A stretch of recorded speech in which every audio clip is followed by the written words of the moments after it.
When I was still pregnant, they would both get the hiccups all the time. Yeah. I'm Justin Foote, and this is my wife Rachael. This is the oldest twin, Hayden, and then our youngest twin by 2 minutes is Hudson, but he is still in the NICU. Found out we were pregnant when I was 7 weeks. I wanted to tell him in like a special way, and as soon as I took the test, I ran into the bedroom and had to tell him right away. She's like, guess what? And before I could even say anything, she's like, I'm pregnant. At our first ultrasound in January, we found out we were having twins. And the doctor, that's what he says. He's like, yep, there's 2 of them in here, and that's something I don't joke about. And then at our 20-week scan, we found out Hudson was a little bit smaller than him. So then they sent us down to Sioux Falls to get kind of more of an in-depth ultrasound. Hudson was growth restricted.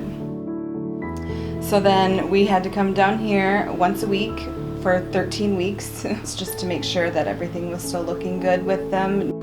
Hudson kind of stopped growing even more. I ended up having high blood pressure too. Preeclampsia. So then at our appointment, they're like, go home, pack your bags, come back. You're going to be an inpatient until the next week when they were born. Tuesday, July 2nd, they were born at 4:05 p.m. and then 4:07. And Hayden was 6 pounds 6 ounces, and Hudson was 3 pounds 14 ounces. They whisked them away after I got to cuddle them for probably not even a minute. We got to take a quick family photo, and he ended up needing oxygen right away. His brother didn't. He needed oxygen probably like a week or so later.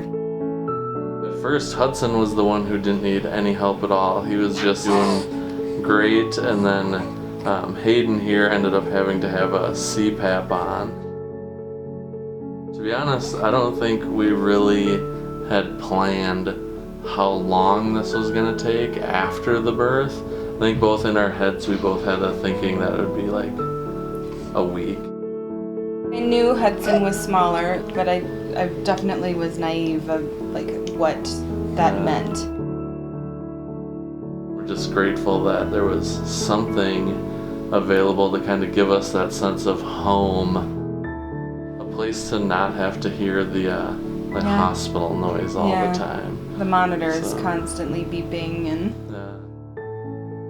So it gives you that sense of normalcy to come back to a place where you can have a decent meal, make something in between stays and trips to the hospital. We would just wake up, go right to the hospital, and then stay probably until like at least 9:30, 10 o'clock. He does a little bit better with his bottles eating from his parents.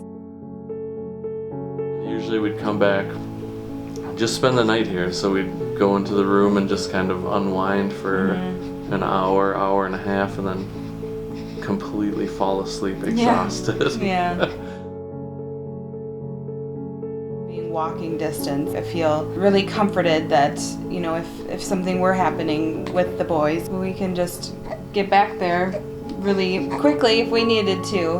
We would do day trips home to Aberdeen, have to pick up more clothes, drop things off, grab new things, and just those days where it was just go to Aberdeen, come back, were tough that we weren't always around. A few of the materials that were donated here. He does tummy time on the blanket, and we got some stuffed animals that someone donated to us. If this hadn't been an option, we wouldn't have had the amazing 2 months that we've had, being able to spend pretty much every day with our boys. Just being able to come back here into our room, go to sleep and wake up together and see each other every morning is... The emotional toll's far greater than any of the monetary issues we'd have hit. One thing I've already decided is I'm going to work Ronald McDonald House into my own coursework at school. okay, what could we do to kind of spread the word of how great this was? An organization that, had we not had to go through it, probably wouldn't have known about it, but having now experienced it and gotten through it and just know all the help you get and a sense of support with even just having a place to go every day was really important, because we came into it not knowing anything, and like I've already said to each other, we will always donate.